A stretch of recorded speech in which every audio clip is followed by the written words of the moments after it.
श्री स्वामी समर्थ. नमस्कार मंडळी, स्वागत आहे तुमचे माझ्या यूट्यूब चॅनलवरती.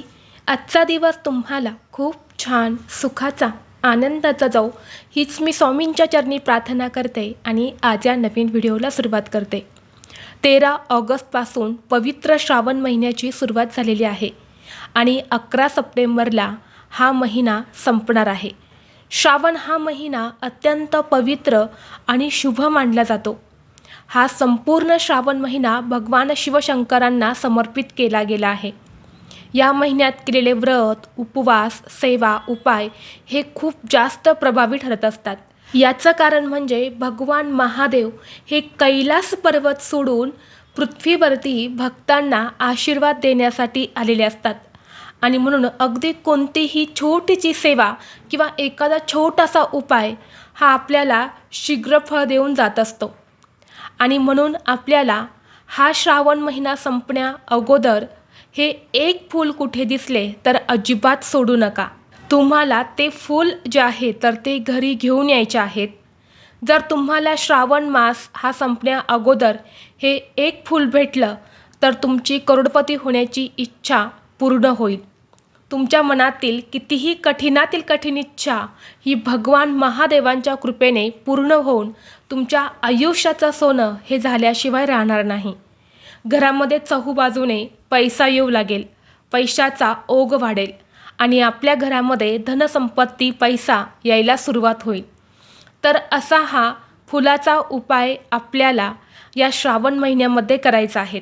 तर हा उपाय कसा करायचा आहे, हे फूल कोणतं आहेत याबद्दलची संपूर्ण माहिती या व्हिडिओमध्ये मी तुमच्यासोबत शेअर करणार आहे. त्यामुळे तुम्ही हा व्हिडिओ स्किप न करता शेवटपर्यंत नक्की पहा. चॅनलवरती नवीन असाल तर सबस्क्राईब करा आणि असेच माहितीपूर्व नवनवीन व्हिडिओ पाहण्यासाठी बेल आयकॉनलाही प्रेस करा. म्हणजे जेव्हा कधी मी नवीन व्हिडिओ अपलोड करेल त्याचं नोटिफिकेशन सर्वात अगोदर तुम्हाला भेटेल आणि तुम्ही एक पण व्हिडिओ मिस करणार नाही. तसेच व्हिडिओला एक हाईप देखील द्या. आज या व्हिडिओमध्ये मी तुम्हाला जो उपाय सांगणार आहे तर हा अतिशय प्रभावी आणि सात्विक उपाय आहे. हा उपाय जर तुम्ही श्रद्धेने केला तर नक्कीच या उपायाचं शीघ्र फळ तुम्हाला प्राप्त होईल. तुम्ही श्रावण महिन्यामध्ये कोणत्याही दिवशी हा उपाय करू शकता आणि जर तुम्हाला शक्य असेल तर तुम्ही हा उपाय श्रावण महिन्यातील सोमवारच्या दिवशी करण्याचा जास्तीत जास्त प्रयत्न करा. कारण श्रावण महिन्यातील सोमवारला विशेष महत्त्व दिलं जातं. कारण सोमवार हा भगवान महादेवांना समर्पित असलेला दिवस आहे आणि या दिवशी शिवतत्व हे पृथ्वीवरती खूप जास्त प्रमाणामध्ये जागृत असते. आणि जर आपण या दिवशी हा उपाय जर केला तर या उपायाचं आपल्याला खूप लवकर फळ प्राप्त होते. पण श्रावण सोमवारी नाहीच शक्य झालं किंवा हा व्हिडिओ तुमच्यापर्यंत लेट पोचला तर तुम्ही श्रावण महिन्यामध्ये कोणत्याही दिवशी हा उपाय केला तरीही चालेल. कारण हा संपूर्ण श्रावण महिना भगवान महादेवांना समर्पित आहे. आता हा उपाय आपल्याला का करायचा आहे आणि हा उपाय केल्याने कोणते फळं आपल्याला प्राप्त होते तर पहा, हे एक दिव्य फूल आहे. म्हणजेच यामध्ये एक दैवी शक्ती आहे. आपल्या हिंदू धर्मशास्त्रामध्ये अशी काही झाडे झुडपे सांगितलेली आहेत ते साक्षात देवी देवांना समर्पित आहे. त्यामध्ये देवी देवता वास करत असतात आणि त्या झाडांमध्ये, त्या झाडाच्या फुलांमध्ये एक दैवी शक्ती असते. तर असेच एक दैवी शक्ती असलेलं फूल आहे ते म्हणजे गोकर्णाचं फूल. वास्तुशास्त्रात गोकर्णीच्या फुलाला सकारात्मक ऊर्जा, विजय आणि शुभतेचे प्रतीक मानलं जातं. तसेच सुख समृद्धी आणि नशिबाचे प्रतीकसुद्धा या गोकर्णाच्या फुलाला मानले जाते. ह्या फुलाचा उपयोग भगवान महादेव, भगवान श्री गणेश, विष्णुदेव, शनिदेव आणि माता लक्ष्मी यांच्या पूजेमध्ये अवश्य केला जातो. आपल्या शास्त्रामध्ये सुद्धा असं सांगितलं आहे की ज्या घरामध्ये गोकर्णीच्या झाडाचा वेल असतो तिथे सकारात्मक ऊर्जा निर्माण होते आणि या गोकर्णीमुळे आपल्या घराकडे लक्ष्मी आकर्षित होते आणि नेहमी प्रसन्न राहते आणि तिच्या कृपेने घरात सुखशांती समृद्धी नांदत असते. धर्मग्रंथानुसार गोकर्ण फुलाला अपराजिता, विष्णुप्रिया, विष्णुकांता इत्यादी नावाने सुद्धा ओळखलं जातं. आणि गोकर्णी या झाडाचा थेट संबंध धनाची देवी म्हणजेच माता लक्ष्मी संबंधित आहे. आणि म्हणून या श्रावण महिन्यामध्ये गोकर्णीच्या फुलाचा उपाय केल्याने आर्थिक समृद्धी जी आहे तर ती वाढत जाते, कारण ती एक पूजनीय वनस्पती आहे. या गोकर्णीच्या झाडासोबतच माता लक्ष्मी राहत असते, त्यामुळे आपल्या घरात गोकर्णीचा वेल असणे हे खूप शुभ मानले जाते. गोकर्णीच्या झाडाचं फूल हे धनाची देवी माता लक्ष्मी आणि भगवान कुबेरांना प्रसन्न करते. यामुळे आपल्या कुटुंबाची आर्थिक स्थिती जी आहे तर ती मजबूत व्हायला सुरुवात होते.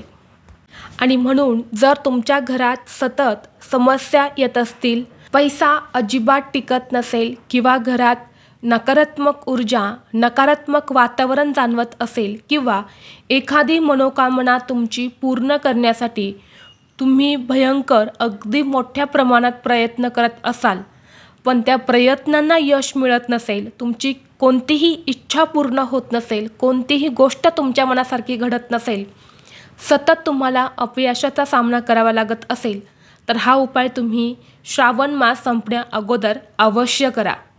तसेच हा उपाय केल्याने घरातील आर्थिक समस्या दूर होतात, लक्ष्मी आपल्या घरामध्ये स्थिर राहते आणि घरामध्ये कधीही अन्नधान्याची कमतरता ही भासत नाही. आपली जी काही आर्थिक स्थिती जी आहे तर ती मजबूत होत असते आणि घरात पैसे येण्याचे सर्व मार्ग मोकळे होतात. हा उपाय केल्याने घरातील गरिबी, दरिद्रता ही नष्ट होऊन करोडपती होण्याची इच्छा देखील पूर्ण होते आणि आयुष्यात सोन्यासारखे दिवस यायला सुरुवात होतात. आपल्यावरती एखादं कर्ज असेल तर त्या कर्जातून सुद्धा मुक्तता होते. आणि म्हणून आपल्याला श्रावण महिन्यामध्ये जिथे कुठे तुम्हाला गोकर्णीच्या झाडाचं निळं फूल भेटलं तर ते तुम्हाला घरी घेऊन यायचं आहे. आता या फुलामध्ये बरेच प्रकार असतात. काही फुलं पांढऱ्या रंगाची असतात, काही फुलं गुलाबी रंगाची असतात, तर काही निळ्या रंगाची असतात. तर आपल्याला हा उपाय करण्यासाठी निळ्या रंगाचं गोकर्णीचं फूल जे आहे तर ते लागणार आहे.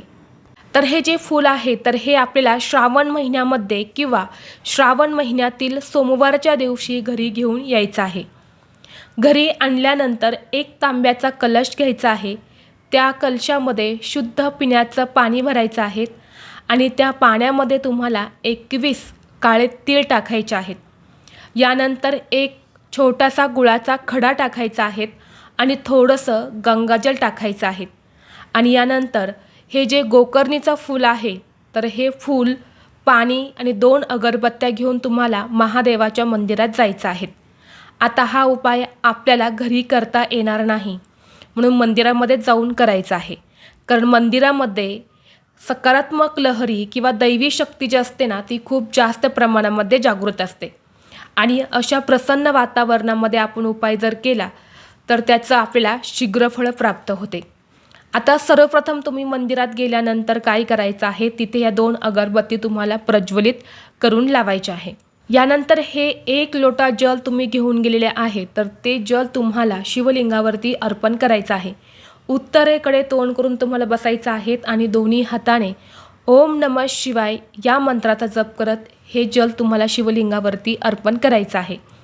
जल अर्पण करून झाल्यानंतर हे गोकर्णीचं फूल जे आहे तर ते तुम्हाला घ्यायचं आहे, थोडंसं पाण्याने ओलं करायचं आहे आणि शिवलिंगावरती तुम्हाला अर्पण करायचं आहे. अर्पण करताना त्याचा जो भाग आहे, जो निळसर भाग असतो म्हणजे पालथं, तुम्हाला हे गोकर्णाचं फूल जे आहे तर ते अर्पण करायचं आहे. आता जर तुम्ही व्यवस्थितपणे या फुलाकडे पाहिले तर या फुलावरती शिवपिंडीचा आकार बनलेला असतो आणि म्हणून याला अनेक ठिकाणी महादेवाच्या पिंडीचं फूल असं देखील म्हटलं जातं किंवा महादेवाचं फूल असं सुद्धा म्हटलं जातं. आणि म्हणून ही फुलं भगवान महादेवांना अत्यंत प्रिय आहे. आता हे फूल तुम्ही अर्पण केल्यानंतर तिथेच बसून तुम्हाला 21 वेळा किंवा 11 वेळा महामृत्युंजय मंत्राचा जप करायचा आहे. आणि यानंतर दोन्ही हात जोडून तुम्हाला भगवान महादेव, माता पार्वती, भगवान श्री गणेश यांचं नामस्मरण करायचं आहे. आणि धनासंबंधित जी काही तुमची समस्या आहे किंवा जी काही तुमची इच्छा अपूर्ण आहे तर ती पूर्ण होण्यासाठी मनोभावे भगवान महादेवांना प्रार्थना करायची आहे. आणि यानंतर जे फूल तुम्ही शिवलिंगावरती अर्पण केलेलं आहे तर ते फूल पुन्हा तुम्हाला उचलून घ्यायचं आहे आणि आपल्या घरी घेऊन यायचं आहे.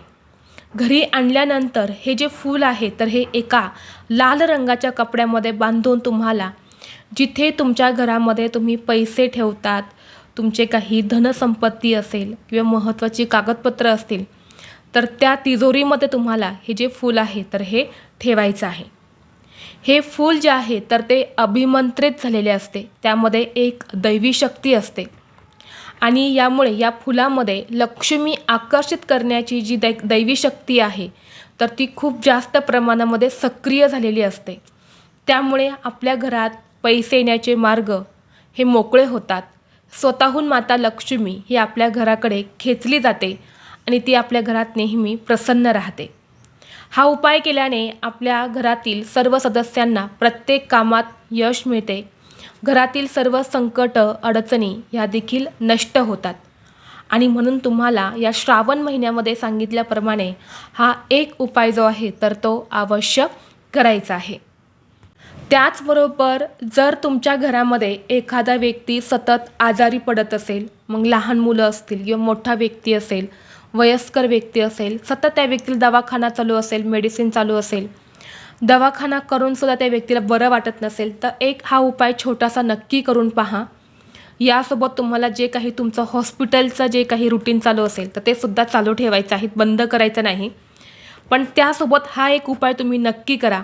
कधीकधी बघा आपण काही उपाय केले ना ते सुद्धा प्रभावी ठरत असतात.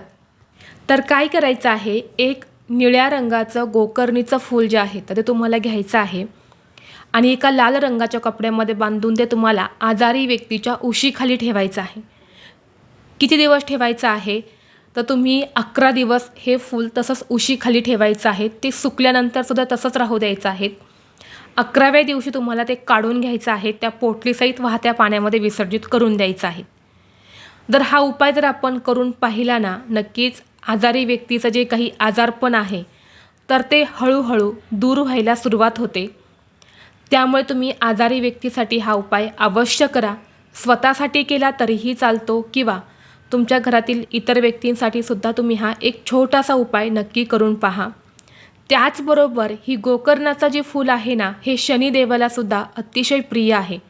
जर तुमचा वाईट काळ सुरू असेल, सतत तुम्हाला अडचणी अडथळे येत असतील, महत्त्वाची कामं तुमची पूर्ण होत नसेल किंवा तुमच्या कुंडलीमध्ये राहू केतू शनीचे काही दोष असेल किंवा तुमची ग्रहाची स्थिती जी आहे तर ती मजबूत नसेल तर तुम्हाला काय करायचं आहे, शनिवारी एक निळ्या रंगाचं गोकर्णीचं फूल जे आहे तर ते फक्त शनिदेवाला अर्पण करायचं आहे आणि दोन्ही हात जोडून शनिदेवाच्या एका साईडला म्हणजे समोर उभं राहून कधीही प्रार्थना करायची नसते. डाव्या किंवा उजव्या साईडला उभं राहून तुम्हाला तुमच्या आयुष्यातील संकट दूर होण्यासाठी मनोभावे प्रार्थना करायची आहे. तर हा एक उपायसुद्धा खूप प्रभावी आहे, तुम्ही नक्की करा. जर खरंच श्रद्धेने जर आपण हा उपाय जर केला ना नक्कीच उपायाचं शीघ्र फळ हे आपल्याला प्राप्त होते. तर हे काही प्रभावी उपाय आहेत जे आपल्याला या श्रावण महिन्यामध्ये अवश्य करायचे आहे. तर ही अत्यंत महत्त्वाची माहिती मला तुमच्यापर्यंत शेअर करायची होती. व्हिडिओ तुम्हाला आवडला तर लाईक करा, चॅनलवरती नवीन असाल तर सबस्क्राईब करा आणि हा व्हिडिओ आपल्या मित्रपरिवारासोबत जास्तीत जास्त शेअर करा. चला तर मग भेटू असंच पुढल्या एका नवीन व्हिडिओमध्ये. तोपर्यंत सर्वांना श्री स्वामी समर्थ.